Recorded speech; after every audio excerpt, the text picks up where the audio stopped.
Bienvenidos a este nuevo capítulo 214, en Uno por Uno, Opinión y Libertad, séptima temporada.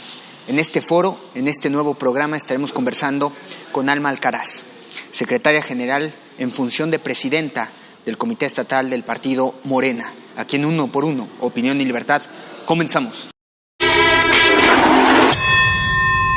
Bienvenidos amigos a un nuevo capítulo de Uno por Uno, Opinión y Libertad. Este es el capítulo donde estaremos conversando con Alma Alcaraz, secretaria general en función de presidenta del Comité Ejecutivo Estatal de Morena aquí en el estado de Guanajuato. Gracias, Alma, por estar conversando con nosotros. Muchas gracias a ti, Eric, por la invitación a este canal que sabemos que cubre toda esta zona y bueno, también es visto por otras zonas también del estado y otras partes del país. Muchísimas gracias por esta invitación a Cable Corp.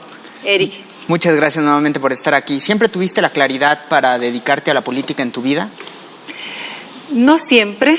Al principio, de muy joven, bueno, pues estás buscando siempre otras opciones, pero me tocó ir creciendo junto con un despertar que hubo en los 80s precisamente, los 80s, este despertar que se da a nivel nacional, por una parte el Partido Acción Nacional, por otra parte el Partido de la Revolución Democrática, y me toca toda esta parte interesantísima, y ya en los 90s decido afiliarme un partido político y desde ahí estar trabajando desde mi trinchera con los ideales con los que en ese momento estaba yo totalmente de acuerdo. ¿Fue una iniciativa propia de incursionar en la política o tuviste alguna influencia?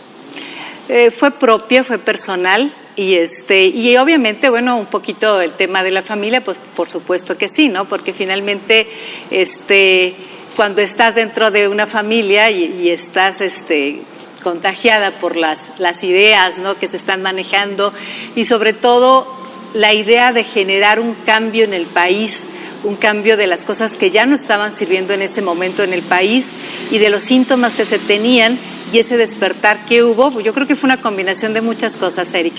Así es, y vino una desestabilidad política muy fuerte en los últimos 30 años, donde sí, los partidos pues perdieron muchos cuadros. Así es correcto. Y se conformó este nuevo movimiento social. Es correcto. Desgraciadamente, quienes en un momento le apostamos al Partido Acción Nacional, fuimos defraudados completamente porque el cambio que se prometió nunca llegó. ¿Sí?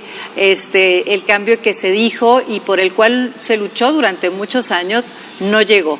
¿Fue falsa esa supuesta transición a la democracia con Vicente Fox? Fue falsa porque estaba arreglada y eso al final del día siempre la historia da cuenta de lo que sucede, ¿verdad? Y los años nos dan, le dieron la razón al licenciado Andrés Manuel López Obrador, ¿sí? Ajá. Fue una mentira todo lo que se manejó en su momento porque simplemente lo que hicieron fue el mismo sistema neoliberal el que llevó precisamente a la ruina durante los últimos 30 años y lo único que hicieron fue disfrazarlo con otro con otro nombre y con otro logo. En lugar del PAN, en lugar del PRI, fue el PAN. Pero las políticas a seguir del neoliberalismo continuaron, nunca hubo un cambio como tal, de tal manera que los ricos eran cada vez más ricos y estas 100 familias de mexicanos, que son los que amasan la mayor parte de la economía de nuestro país, pues estaban ahí enquistados y haciéndose más ricos, la clase media haciéndose menor cada vez y la clase de pobreza o de pobreza extrema creciendo en una forma abismal. De tal manera que la población nos fuimos dando cuenta de cómo estaba realmente el entramaje de intereses que estaba alrededor de toda esta situación y fuimos buscando las opciones, ¿no? Yo creo que no fui la única que dio un cambio. Mi cambio fue en el 2015 cuando yo entro a Morena y de ahí yo empecé a ver durante todo este tiempo y en los últimos meses, sobre todo en los últimos meses, que se vinieron muchísimas personas de ese partido, ¿no? De ese Partido Acción Nacional, que se vinieron personas del PRI, que se vinieron personas de que no militaban en un partido político, pero que sí necesitaban veían la necesidad de un cambio verdadero. Y lo veíamos todo el mundo reflejado en el proyecto que encabezaba Morena y que encabezaba obviamente el licenciado Andrés Manuel López Obrador. ¿En qué momento dijiste basta al Partido Acción Nacional? Ya no sigo aquí. En el 2012, cuando en el Instituto Nacional de Migración, sí, yo era directora general de ese instituto, directora general administrativa, y me piden la firma para un cheque de 60 millones de pesos, ajá, los cuales estaban sin contrato. Y tú sabes que dentro de la Administración Pública Federal tú no puedes firmar nada que no esté avalado por un contrato y por una serie de requisitos que se tienen que cumplir, ¿sí? Donde se compruebe que ese gasto realmente se efectuó. Ajá. Y además me piden irnos hacia la designación de una serie de compras sin que pasaran por licitación. En ese momento yo rompo, hay una renuncia de mi parte hacia Migración y obviamente una serie de denuncias de lo que estaba sucediendo en el Instituto Nacional de Migración ante la PGR. Acudí a la Secretaría de la Función Pública, también pusimos denuncias ahí, y ante la Auditoría Superior de la Federación. Y obviamente vino posteriormente lo que era la reafiliación hacia el Partido Acción Nacional, y yo ya no quise saber nada del partido. Ok. En el 2012. Hablemos de la elección de Andrés Manuel López Obrador, el candidato más votado en la historia de la democracia, pues. Tal parece que ya con él sí pasa la incipiente democracia y además tiene una gran influencia, el mayor respaldo social que pueda tener un presidente. Sin embargo, aquí en tierra de Vicente Fox no se logra ese tsunami que ocurrió en todo el país. Aún prevalece la retención de parte de un partido hegemónico transeccional en el estado de Guanajuato y el candidato Diego Sinue gana con ventaja sobre Ricardo Sheffield, como si Sheffield fuera del PAN y Diego Sinue de Morena. ¿A qué se debe eso? Mira, si bien eso es una realidad, la isla azul, por así decirlo, continúa. Ajá. También es cierto algo que no hay que dejar de lado, Eric. Andrés Manuel ganó aquí con 707,000 votos. Pues no ganó, le abonamos. Sí. Le había prometido el PAN 1 millón de votos a Ricardo Anaya. Ahí voy. Le prometió el PAN, no se cansó de estar manejando y de estar publicando en todos los medios. Ajá. La promesa de 1,400,000 votos, Eric. Cuando llega la votación y cuando llega la hora de la verdad, solamente le pudieron dar 800,000 votos. Ajá. Y nosotros calladitos, sin mayor aspaviento y sin mayor ánimo de presunción, le pudimos otorgar al licenciado Andrés Manuel 707,000 votos. Una cifra nunca alcanzada por la izquierda en este estado. Ajá. Hay que hacerlo, hay que enfatizarlo. Andrés Manuel gana aquí en 18 municipios, de los más importantes, el corredor industrial, y bueno, una serie de municipios muy importantes los gana precisamente el licenciado Andrés Manuel López Obrador. Si bien no se logró, sí se dio una lucha impresionante y un avance impresionante de la izquierda en este estado, que de alguna manera se ha caracterizado ya por años por ser, bueno, pues la raíz del yunque y bueno, todas estas ideologías, ¿no?, que se han estado enquistando en la parte de la derecha y de la ultraderecha, ¿no? Entonces, el golpe que se les dio fue un golpe tremendo. Sí. Y aquí lo más importante es por lo que vamos, Eric, que es el 2021, ¿sí? Porque ahí en el 2021 vamos por todas las presidencias municipales y vamos por la mayoría en el Congreso local.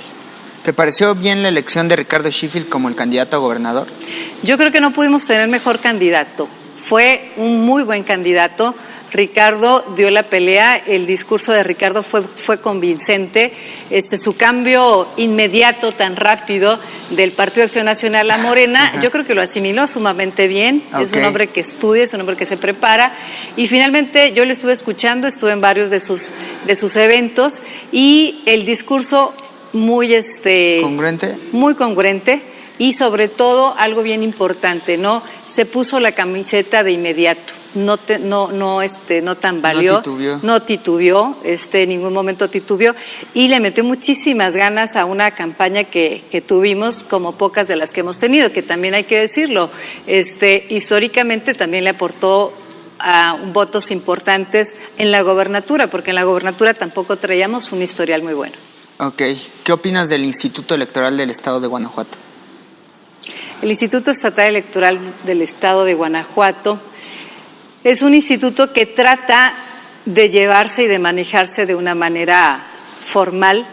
Sin embargo, existen muchísimas dudas fundamentadas de que obedece a los intereses del Partido Acción Nacional. Ajá. ¿Sí? Hay muchos señalamientos que hay un control político. Hay totalmente, el control político lo tienen, el control político está ahí y es algo que no se puede, negar, es algo que es latente, es un tema... Pero ¿cómo resolver eso para dar garantías de la elección? ¿Tendría que asumir ya mejor de forma federal el Instituto Nacional Electoral? De hecho, cada vez, en cada elección se ha ido avanzando por parte del INE y se ha ido, digamos, por alguna manera comiendo facultades que tienen los soples. Ah, ok. ¿Sí? Entonces, cada vez la tendencia... Y no es un tema que tenga Morena, ni mucho menos, sí, pero la tendencia que se ha visto en los últimos años con Peña Nieto, precisamente, fue el crecimiento del Instituto Nacional Electoral en detrimento de las facultades de los órganos locales electorales, ¿no? En este caso los soples, y en nuestro caso muy en especial el Instituto Estatal Electoral de Guanajuato. Porque aquí hay una maniobra política muy interesante donde sabían que tenían que marcar una distancia muy amplia con el partido que estaba como favorito en el país y era la única manera de retener ese triunfo, ¿no? Uh-huh.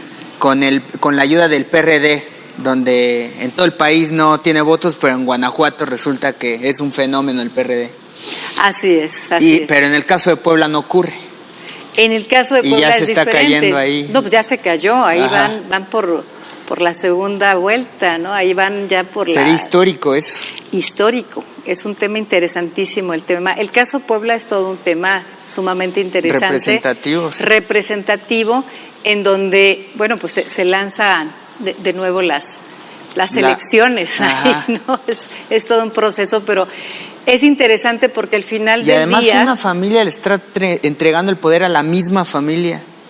Pues igual ocurrió en Veracruz. En Veracruz, igual ocurrió con los hermanos de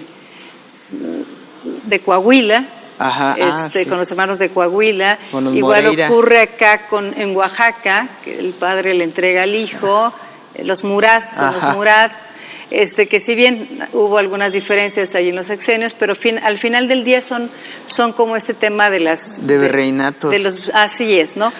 Que también es algo interesante. Cuando gana Fox, los estados toman un nivel se convierte en una especie de virreyes, hay que recordar esto, se genera una especie de virreinatos en cada estado, de tal manera que empiezan a tomar demasiada importancia, demasiadas facultades y demasiado poder, sobre todo el poder económico, porque hay que recordar que los excedentes petroleros que debieron de haberse ahorrado o de haberse gastado en programas sociales para combatir el problema que teníamos ya en estos momentos de pobreza y de pobreza extrema, decidió Vicente Fox dárselos en su momento a los estados, y los estados no hicieron buen uso de esos recursos, y de eso da cuenta la Auditoría Superior de la Federación.